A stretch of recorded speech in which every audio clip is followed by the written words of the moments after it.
ډېر د روپۍ مې خلکو نه راطرف کړې په دغې رانه لاړې دا 10 ورځې وشول او دغه یتیمانان دي هغه 4 او خپل والد او قسم حسین لا دقسې ناست دي او بیخي بس کور کې هېڅ هم نشته نو. السلام علیکم، زه یم ستاسو ورور ربیټ خان. یو طرف ته مینګایي او بل طرف ته غریب ولس، دا به اخر څه کوي یار؟ ملګرو، د یو غریب رورجان د غم نه ډک دا فریاد را سره واورئ نو تاسو ته به په خپله اندازه وشي.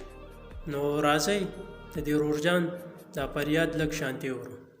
داسې وړو تروړلې مې خدای چې خوري برابر کړي هغه اوس اکرام له لاړم ماشومه باندې در څه دي هغه دوایانې خیر د ځان څه به در وړم غوټې شل ډېر د روپۍ مې خلکو نه راطرف کړې په دغې رانه لاړې دا 10 ورځې وشول او دغه یتیمانان دي هغه 4 او خپل والد او قسم حسین لا دقسې ناست دي او بیخي بس کور کې هېڅ هم نشته، نه اوړه شته دی نه بل څه شته دی.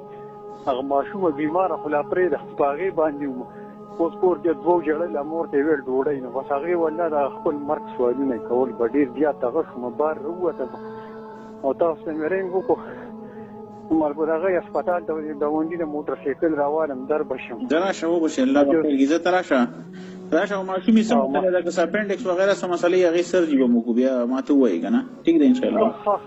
روسیې لا یو دوايانې راغوستې دي ساره پورې ورته ګورم نو کو ښه نه ونه بیا هلته درولم چې معلوم دونه صحیح روسیې لا یو تروړه وړه او د وړو لکه لږ څه غوړي مړي سره راوالم چې بس دا دونه پوره ډوډۍ خو چې بس د هغې نه د الله به خیر کړي. ته مو د الله به خیر کړي انشاءالله.